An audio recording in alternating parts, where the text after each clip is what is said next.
Welcome to the Python tutorial.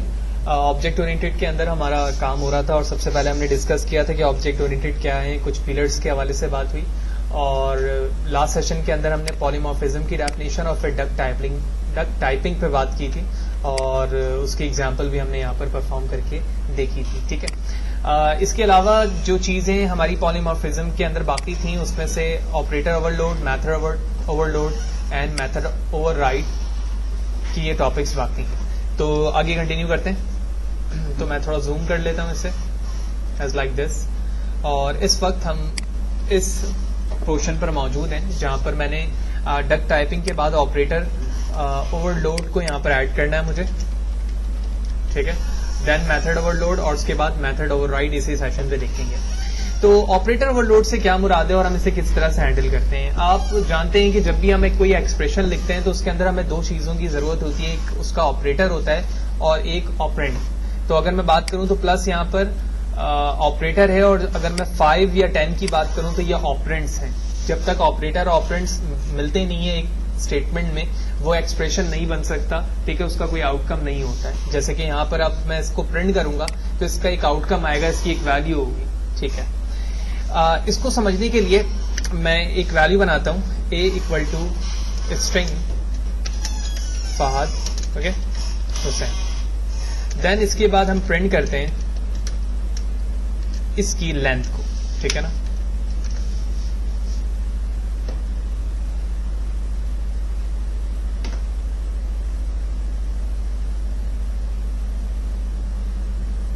ठीक है। तो आप देख रहे हैं कि फर्स्ट जो लाइन प्रिंट हुई है वो ऑपरेटर के और ऑपरेंड्स के कॉम्बिनेशन से उसकी वैल्यू प्रिंट हो रही है, जबकि मैंने जहां पर a लिखा है उसकी लेंथ जब मैं प्रिंट कर रहा हूं, ठीक है, len फॉर लेंथ, ये एक इंटरनल फंक्शन है। ऑल्दो हम जब डेटा टाइप्स पढ़ रहे थे बिल्कुल स्टार्टिंग के सेशंस पे तो वहां पर हमने बात की थी कि टाइप क्या होता है और len विच मीन लेंथ है, इसकी टोटल लेंथ पता चल रही है। ठीक है, तो यहां से लेकर यहां तक की वैल्यू है। अच्छा, इस इंटरनल फंक्शंस को देखते हुए हमें यह अंदाजा हो रहा है कि अगर मैं इसकी वैल्यू कम कर दूं और उसके बाद रन करूं तो आप देख रहे हैं कि अकॉर्डिंग टू द वैल्यू यहां पर उसकी लेंथ लिखी हुई आ रही है। इसका मतलब ये हुआ कि इस फंक्शन के अंदर जो वर्किंग है वो ओवरलोड के साथ है ऑपरेटर की। जब आप अपने रिक्वायर्ड इनपुट की वैल्यू को चेंज करते हो आपका आउटपुट खुद ब खुद क्या होने लग रहा है, चेंज होने लग रहा है। तो इसका मतलब ये हुआ कि इस ऑपरेटर की जगह पे चेंजेस करने पर आपका ऑपरेशन बार बार चेंज होता है। इसी चेंजेस को हम ऑपरेटर ओवरलोड कहते हैं, जहां पर आपका ऑपरेटर चेंज होता है और आपकी वैल्यू क्या होने लगती है, चेंज होने लगती है। ठीक है, इस चीज को मजीद एम्फसाइज करते हैं इजी फॉर्म में। इसके लिए मैं इन तीनों को कमेंट करता हूं, फिर हम स्पेशल मेथड पे भी चलेंगे जहां पर ऑपरेटर ओवरलोड को और भी बेहतर तरीके से समझेंगे। तो सबसे पहले मैं एक क्लास बनाता हूं और इसको नाम देता हूं स्कूल का। ठीक है, और इस स्कूल के अंदर हम एक स्पेशल टाइप फंक्शन डिफाइन करते हैं जिसे हम कंस्ट्रक्टर कहते हैं और सेल्फ हमारा डिफॉल्ट पैरामीटर होता है और इसमें एक और पैरामीटर दिया हमने फी का और उसके बाद मैंने लिखा self dot phi equal to phi. ठीक है, ये हमारा कंस्ट्रक्टर है। कंस्ट्रक्टर से मैं बाहर आ जाता हूं।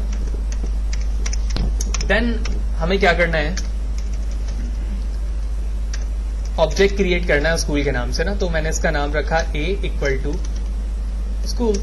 और हमें पता है कि जब मैंने स्कूल के साथ एक कंस्ट्रक्टर बनाया और कंस्ट्रक्टर बनाते ही ऑब्जेक्ट की वैल्यू को इनिशियलाइज करने के लिए तो फी की वैल्यू यहां पे बताना होगा, तो मैंने बता दिया फी की वैल्यू 300 है। मैं एक और ऑब्जेक्ट बना सकता हूं स्कूल के नाम से, मैंने एक और बनाया और यहां पर वैल्यू दे दी 400। ठीक है, अब मुझे प्रिंट करवाना है इनकी वैल्यूज को, तो प्रिंट करवाने के लिए मैं लिखूंगा a dot fee plus b dot फी। ठीक है, और उसके बाद मैं एग्जीक्यूट करता हूं और देखता हूं कि क्या इसकी वैल्यू प्रिंट हो रही है। बिल्कुल हो रही है। ठीक है ना, तो यहां पर हमने एक ऑपरेटर का इस्तेमाल किया और मैं इसकी वैल्यू को प्रिंट कर रहा हूं। तो अभी मैं ये चाह रहा हूं कि मैं डायरेक्टली जो है यहां पर वैल्यू a डॉट नहीं लिखूं बल्कि डायरेक्ट सिर्फ a लिखूं और डायरेक्ट सिर्फ b लिखूं, उसकी वैल्यू प्रिंट हो जाए। मैं कोशिश करता हूं एज लाइक दिस, जैसे कि अभी हमने बिल्कुल स्टार्टिंग में a प्लस b लिखा था। तो आप देख रहे हो कि अनसपोर्टेड ऑपरेंट टाइप ये कह रहा है कि स्कूल एंड स्कूल के लिए जो प्लस साइन है वो लीगल नहीं है। आप किसी ऑब्जेक्ट को डायरेक्टली ऐड नहीं कर सकते, इसके लिए आपको एक स्पेशल टाइप के फंक्शन की जरूरत है या मेथड की जो आपके इस ऑपरेटर को ओवरलोड कर सके, ओवरलोड करके आपकी रिक्वायर्ड वैल्यू दे। ठीक है, इस चीज को टैकल करने के लिए हम ऑपरेटर ओवरलोड को इस्तेमाल करते हैं, और वो ऑपरेटर ओवरलोड इस्तेमाल करने का जो तरीका है वो एक स्पेशल टाइप मेथड के जरिए है। तो स्पेशल टाइप मेथड में क्या हो सकता है, for example two time underscore add, two time underscore, उसके बाद मैंने यहां लिख दिया सेल्फ, ठीक है, और उसके बाद एक और यहां पर मैंने एक पैरामीटर ले लिया अदर्स के नाम से, और उसके बाद मैं यहां पर रिटर्न कराऊंगा वो दोनों वैल्यू। तो सबसे पहली वैल्यू क्या है, सेल्फ डॉट फी, ठीक है, और प्लस करूंगा इसमें अदर डॉट फी को। अब क्या होगा, अब ये होगा कि जब इस पैरामीटर की वैल्यू रन होगी ऐड की, तो ये खुद ब खुद इन दोनों को क्या कर लेगा, ऐड कर लेगा। लेट्स सी, तो मैं शिफ्ट प्लस एंटर करता हूं और देखते हैं कि क्या ऐसा हो रहा है, और बिल्कुल ऐसा ही हो गया, ठीक है। अब आप देख रहे हो कि इसने ए और बी को ऑब्जेक्ट नहीं बल्कि उसकी वैल्यू से डेडिकेट किया ए और बी को, लेकिन जब मैंने ऐड को यानी स्पेशल फंक्शन को यूज नहीं किया था ऑपरेटर ओवरलोड के बिहाफ पर, तो उसने इसकी वैल्यू को प्रिंट नहीं किया, बल्कि वो ये सपोज कर रहा था कि ये एक सिंपल ऑब्जेक्ट है, ठीक है।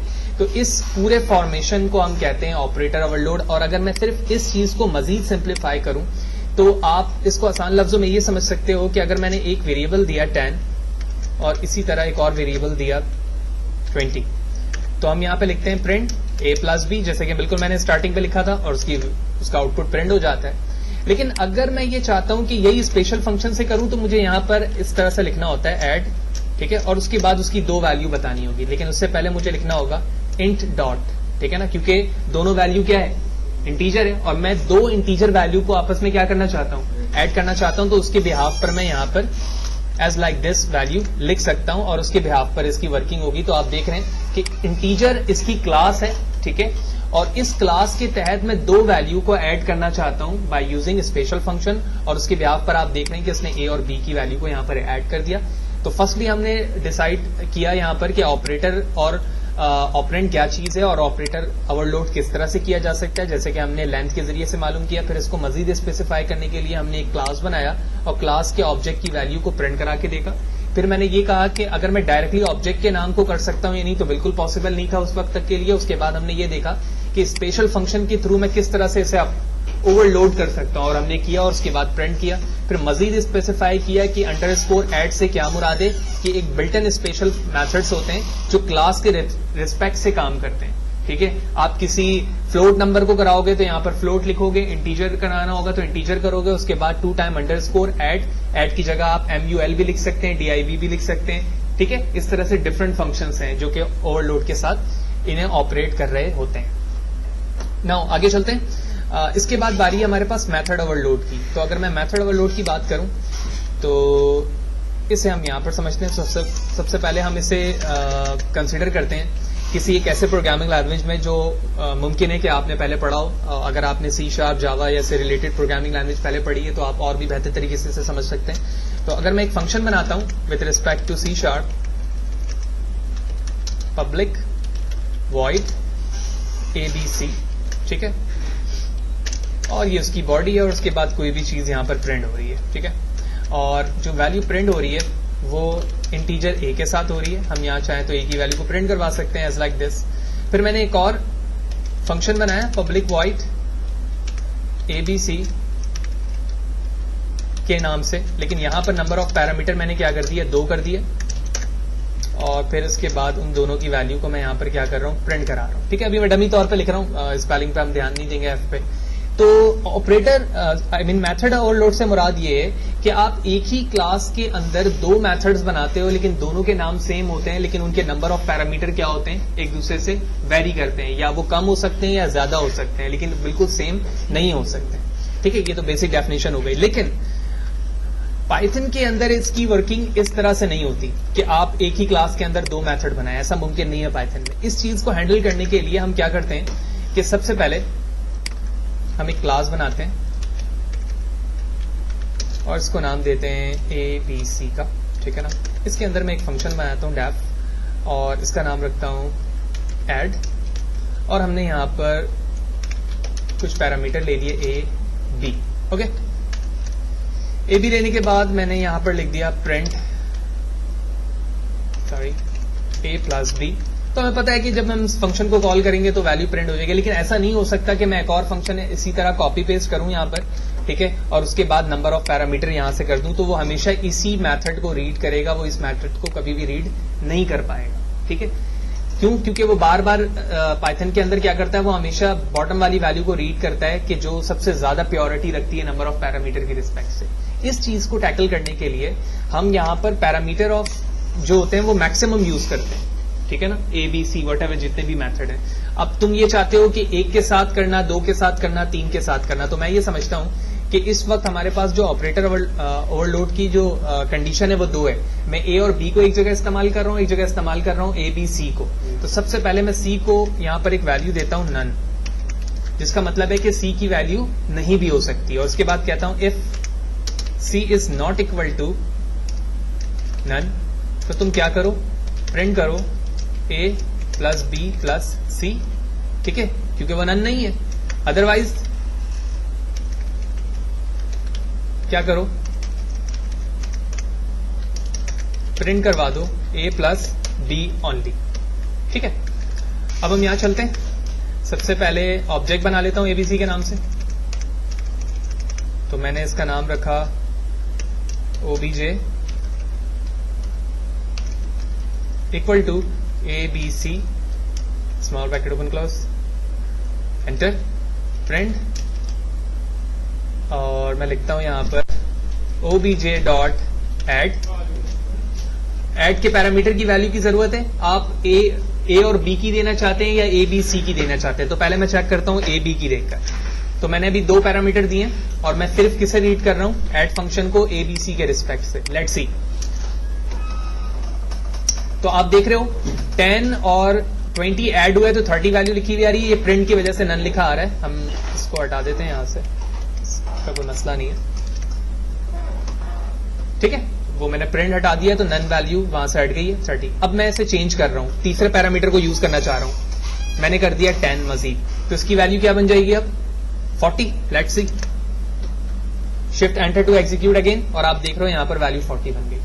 तो इस तरह से यहां पर हम यूज करते हैं मेथड ओवरलोड को, जहां पर हमने एक ही मेथड को सी की वैल्यू नन देकर कंडीशन बता दी कि अगर सी की वैल्यू नहीं सही दी जाती है, यानी नन नहीं होती है, तो तुम ये काम करोगे, वगरना तुम ये काम करोगे। और मुमकिन है कि आप एक वैल्यू को भी प्रिंट करना चाहें तो इसके लिए भी आप यहां पर क्या कर सकते हैं, नन कर सकते हैं, और उसके बिहाफ पर भी आप एक कंडीशन दे देंगे एल्स इफ के साथ, एंड देन सो ऑन। तो इसका मतलब ये होगा कि एक क्लास में मैंने 3 मेथड्स बना लिए सेम। ठीक है, जिसमें एक में 1 पैरामीटर है, एक में 2 पैरामीटर है और एक में 3 पैरामीटर्स हैं। That's it. इसके बाद बारी आती है हमारे पास मेथड ओवरराइड की। ठीक है, मेथड ओवरराइड का बहुत इजी सा कॉन्सेप्ट है यहाँ पर, और दूसरे प्रोग्रामिंग लैंग्वेज से अगर आप आए तो और भी बेहतर तरीके से समझ सकते हैं कि एक ही क्लास में पहले हमने देखा था कि 2 सेम नेम के method with same number of parameter, लेकिन ओवरराइड के अंदर ये होता है कि एक क्लास के अंदर एक मेथड मौजूद है सेम नंबर ऑफ पैरामीटर, और दूसरी क्लास में भी उसी नाम से सेम नंबर ऑफ पैरामीटर के साथ एक मेथड मौजूद है। इस कॉन्सेप्ट को हम क्या कह रहे हैं, ओवरराइड कह रहे हैं। ओवरराइड का मतलब ही ये है कि जब पहली क्लास का वो मेथड दूसरी क्लास से जाकर इनहेरिट हुआ है तो वो खुद ब खुद अपने पूरे प्रॉपर्टीज को ओवरलोड कर देगा, यानी ओवरराइड कर देगा, वो अपनी तमाम पोजीशन को लॉस कर देगा। ठीक है, कैसे देखते हैं। तो मैंने एक क्लास बनाई और उसका नाम रखा ए, और ए के अंदर एक फंक्शन बनाया बिल्कुल सिंपल सा, और उसको नाम रखा मैंने फर्स्ट, और फर्स्ट के अंदर मैंने प्रिंट करा दिया this is first value of a. ठीक है, बाहर आते हैं फंक्शन से, और अब मैं क्लास से भी बाहर आ चुका हूं। अब मैं एक और क्लास बनाता हूं और इसका नाम रखता हूं बी। बी के अंदर एक और फंक्शन बनाता हूं फर्स्ट के नाम से, क्योंकि यही अभी अपने डेफिनेशन डिस्कस की है कि same number of parameter same name लेकिन डिफरेंट क्लास में। और यहां पर भी हम स्टेटमेंट लिखते हैं यही, लेकिन फर्स्ट की जगह यानी ए की जगह मैं लिख दूंगा बी, ताकि मुझे याद रहे कि ये दूसरे कंटेंट सेम है। अब क्या करना है हमें, तो सबसे पहले तो मैं ए को टेस्ट करता हूं ऑब्जेक्ट बना के, ताकि हमें बात समझ में आ जाए ना। तो मैं ऑब्जेक्ट बनाता हूं obj1 के नाम से ए के लिए। ठीक है, और उसके बाद मैं लिखता हूं obj1 डॉट फर्स्ट। ठीक है, और एग्जीक्यूट करता हूं तो वो वाली लाइन प्रिंट होनी चाहिए। ओके, लाइन नंबर 4 पर कोई मसला है। अच्छा, यहां मैंने कॉलन प्रेस कर दिया था। Let's see again.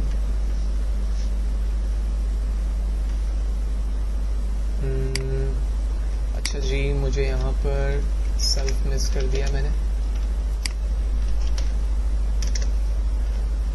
ठीक है, तो आप देख रहे हैं फर्स्ट वैल्यू यहाँ पर प्रिंट हो रही है ए के लिए, क्योंकि मैंने ऑब्जेक्ट किसके लिए बनाया है, ए के लिए बनाया है। अब मैं क्या करता हूं, इस ए को इनहेरिट, बी को इनहेरिट करता हूं ए के साथ। तो अब ये चीज इनहेरिट हो चुकी है। अब जब मैं इनहेरिट हो चुकी है तो मैं बी के नाम से ऑब्जेक्ट बनाऊंगा। क्यों? क्योंकि बी के पास इस वक्त अपने फीचर भी मौजूद हैं और ए के फीचर भी मौजूद हैं। अब हम देखते हैं कि जब मैं बी के बिहाफ पर फर्स्ट को कॉल कर रहा हूं तो क्या इस स्टेटमेंट को एग्जीक्यूट किया जाता है या इस स्टेटमेंट को, लेट्स सी, और उसके बाद फिर हम रीजन को समझते हैं। तो आप देख रहे हो कि दूसरे रीजन को, यानी उस रीजन के बिहाफ पर दूसरा स्टेटमेंट यहाँ प्रिंट हो रहा है। इसकी वजह यह है कि ओवरराइड का मतलब ये होता है कि जो परफॉर्मेंस आपके पास यहां मौजूद थी, अब आपने उस चीज को किसी दूसरी क्लास से एक्सचेंज कर दी। यानी आप पहले किसी और सेपरेट क्लास में थे, उसके बाद आपने अपनी तमाम पोजीशन को चेंज करके दूसरी क्लास में आ गए हो, तो अब फीचर्स आपके प्रीवियस क्लास वाले नहीं रहे, सेकंड क्लास वाले हो गए। तो यही वजह है कि पहले ये फर्स्ट इस क्लास के अंदर मौजूद फंक्शन को इसलिए कॉल करता था क्योंकि आप डायरेक्टली ऑब्जेक्ट बनाते थे ए का। अब आप बी का बना रहे हो, लेकिन ये इनहेरिट ए के साथ है, तो वो इसे कॉल नहीं करेगा, वो बल्कि इससे क्या हो गया, ओवरराइट हो गया। यही वजह है कि उसने ओवरराइटेड फंक्शन के अंदर जो कंटेंट लिखे हुए थे उसे डिस्प्ले किया। तो इस सेशन के अंदर हमने पॉलीमॉर्फिज्म को एंड किया। बिल्कुल प्रीवियस सेशन की अगर मैं बात करूं तो उसके अंदर हमने देखा था कि पॉलीमॉर्फिज्म का मतलब क्या, और डक टाइपिंग देखी थी जिसकी एग्जांपल ये है। ठीक है, इसके बाद हमने आज जो है इस सेशन के अंदर ऑपरेटर ओवरलोड देखा पहले, इसके अंदर हमने ये एग्जांपल देखी तफसीलन। फिर हमने मेथड ओवरलोड किया कि मेथड ओवरलोड से क्या मुराद है, और हमने एग्जांपल भी देखी C# के जरिए से। और फिर देन फाइनली हमने ये देखा कि हम मेथड ओवरराइड कैसे कर सकते हैं, और मेथड ओवरराइड की भी हमने यहाँ पर डेफिनेशन देखी, उसकी बेसिक वर्किंग देकर हमने इस बात को समझा।